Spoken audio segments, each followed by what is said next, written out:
for logging on to the website www.chicagostatusfemaledj.com. Welcome to the episodes of The Element, where I'm your host, Sundance. And today,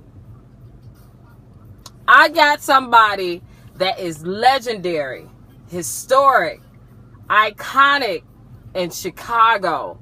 Matter of fact, let me go get him. I told y'all I had another surprise. Only bad boys can relate to this song. Okay, let me turn this down. Feeling that, ain't you? That's a cut. Yeah, it's your cut. What the fuck is this? Okay.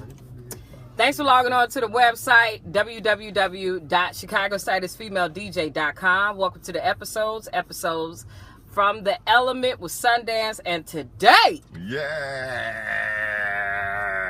Mr. Bad Boy himself, Mike Love. Thank you. Thank you so much for having me, Sonny. Thank you. Okay, let's just jump right in. Jump right in. Let me turn this down. This is going to be a good interview. Okay, great. Now, everyone knows, you know, you had such a long run with WGCI. Mm-hmm. And then one day, it was no more Mike Love. I was gone. What happened to that marriage with you and GCI and you and Diz? You know what? I think it was just time for it to be over. I went in and asked for more money, and they were like, no, we can't give you more money. And I also was like, okay, well, I'm not going to sign. I was trying to, move on to music director or that type of thing. And they were trying to work that out. Then they said that it wasn't going to work. And then I was like, okay, well, I'll just sign the contract and stay. And then they were like, haha, we got you.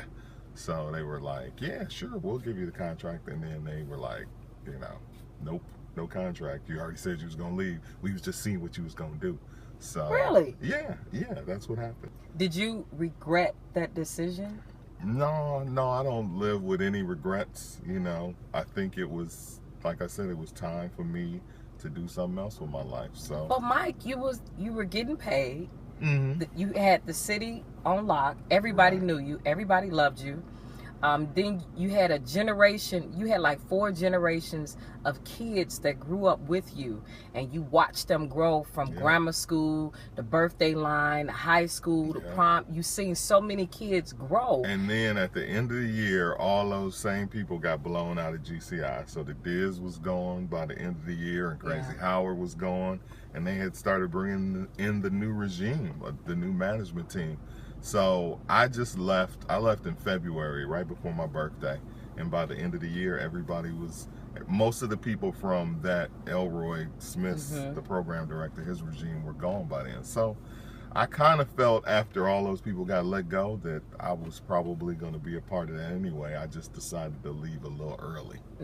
But when you left, you were quiet. I remember when Irene Mojica got let go. And I remember that she got pulled off there. She had fell out with some people in the office, and one day she just walked out and never came back. And I remember for months people were calling the radio station, whatever happened to Irene Mojica? Whatever happened? This was, pre-internet, pre-social media, so all you knew is what they told you on the radio or what you read in the newspaper. And because there was nothing, we never said anything. People just always wondered, and I thought it was amazing that she just kind of disappeared from the radio, but people were still months later going, whatever happened. So I always felt that was a lot more impactful than when people go in and they have their final radio show. Hey, I'm getting ready to go. I'm leaving. This is my goodbye. When I saw what happened with Irene, I was like, man, if I ever leave radio, that's how I want to leave. Really? I want to leave and nobody know what happened to me, because more people have just be wondering the whole time. And sure enough, so by the time I finally came back to the radio on 106.3, people had been like, damn, man, I always wonder whatever happened to you. So that's just more, it's just more impactful. I like that impact shit, the thing that make people just wonder, whatever happened to dude, What happened to you and Diz? Nothing happened to us. We just worked together. A lot of people don't know that about our team. It's like we didn't hang out outside of GCI. Like, we were very similar in the sense that we both were DJs. but that was it. Like, personality-wise, we were two totally different types of people. I hang out with one type of person. He hangs out with other types of people. And we literally never hung out outside of radio. But never. Never. Like, when I say never, like, hey, man, what you doing? You want to hang out today? Never. And that's not anything against him. It's just the type of person that I am, you know, and the type of person he is too. He's kind of a loner. I'm a little bit of a loner. Again, I hang out with my type. He hangs out with his type. It's like, you know, you draw with who you draw with. So nothing happened to us. It's just that once we stopped working together, like, that was the end of that relationship. So that relationship, and I remember he reached out to me after my last day. I didn't hit him back, and that was that. And I haven't spoken to him since. Why didn't you hit him back? Because I don't always hit people back. Okay. You know, that's one of my pet peeves, or one of the bad things about me that I gotta be better at, is I don't always reach back out to people, you know. So shout out to him for reaching out. He did reach out, but that was it. If I had $1 for everybody to ask, do you still talk to the Diz? Or when was the last time you talked to the Diz? Or when was the last time you saw the Diz? One of those three, like, I'd have a pocket full of dollars. But I have learned to understand that as long as I'm in Chicago, that is going to be a part of my legacy, and I'm okay with that. You two were a staple in Chicago radio. Yeah, so yeah, with black folks, yeah, I get it, and I embrace that. But as with him, you know, moving on and doing this thing, you know, DJing and playing house, you know, I've moved on, you know, to be Mike Love, you know, Bad Boy Radio Mike Love. I mean, it's something I always wanted to do because it's what I came from. You know, I come from being on the radio by myself. You know, that's how I got my start. So when I finally got an opportunity to do my own show, you know, I jumped at it because I was excited about it because I knew that I could do it. If you were not Mike Love, the DJ, if you were not Mike Love, the radio personality, what would you be?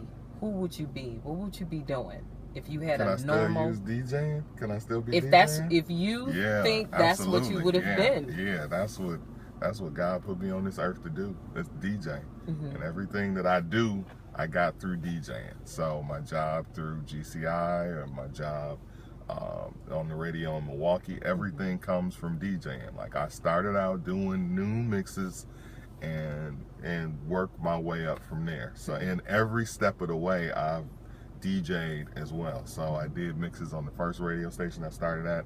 Then I moved on and did mixes at the second radio station I worked at in Milwaukee, an FM station. Did mixes there, then got on the air. Then got fired from that job, then got hired to do radio on GCI. And all of that comes from my mindset of DJing. So everything is DJing. So if there was no more Mike Love, and there has been times where my name was not in demand and I wasn't doing what I'm doing, I always got DJing to fall back on. There's always some money to be made playing music at somebody's party. Hello. In 10 years. Where do I see myself in 10 years? Man plans, God laughs. So I like that. And from the Heathen. Can't believe Michael of the Heathen drops it. Oh Lord, some scriptures. That must have been on a meme or something. Right. I've always just kind of lived my life and just been the best me that I can be while I'm living my life. Moving into like programming, you know, starting to think about that kind of stuff. So who knows where radio is gonna be? Who knows where DJing is gonna be? Who knows where his job's gonna be in 10 years? You know, I'm gonna do a podcast too. Really? You could do that now. Yeah, I am. I'm not talking about in 10 years. I'm just saying, like, for right now, my short. Is it gonna be raunchy? It's gonna be uncut, but it's not gonna be raunchy. Okay. I think because nobody cursed quite like you, Mike Love. Yeah, and you. Yes, I can sling them, baby. Yeah, I can sling them. Even in the element. Yes, yeah. Is there anything that you would like to promote? Your night, your shift? Let's do the Sundance. Follow me on all social media. Right. Yes, I want you to do that. Social media, you can find me on Instagram. Instagram is Bad Boy Radio. Just like it's spelled. No underscores, no lines, nothing. Bad Boy Radio. Twitter, I'm Mike MFN Love. I'm Mike MFN Love on Instagram. And I'm getting ready to start my podcast. Can we have a date? April 1st. Is this a joke? No, it's not. Okay. No, it's not. It's going to be the Live from 3T's podcast. That's going to be the name of it. Really? Yeah. Can I listen to that on the phone and like yeah, a Pandora? Yeah, absolutely. It's Really? going to be on like SoundCloud and all that. Really? I'm proud of you. Wherever podcasts are going to be. And it's the reason it's called Live from 3T's is because my daughters, Tiffany, Tamara, and Trinity, are the 3T's. I used to send them a shout out. And it's going to be recorded in my house. So, and it's going to be a twist to it though. It's going to be an interesting twist that I think people will be like, wow, this dude is an idiot. But live from 3T's. So be on the lookout for that, the podcast. Your DJ nights? Sugar Babies on Saturday night. Sugar Baby. Shout out to Lynn and Black for having me there for over a year. They love you. They are the best club owners I have ever worked for in my life. And when I say that, I'm saying like no lie. And I've been working in clubs. This is my 30th year. I started out working in clubs. Mike, you've been DJing that long? In 1986. I started out, I was playing. I was a freshie. He was a freshman in high school? Yes. I was playing records like Word Up by Cameo and Control by Janet Jackson when they was new. Like, they was like new records. They just came out. That's what we was playing in the club. I was playing like Eric B. for President when that shit was new. So that's how long I've been DJing. You know, when them records were new in the club. So, so yeah, this is my 30th year in the club DJing. I started DJing in '85. So yeah, so it just don't stop. It don't stop. I'm gonna continue doing what I do, and I'm excited. I'm happy about it.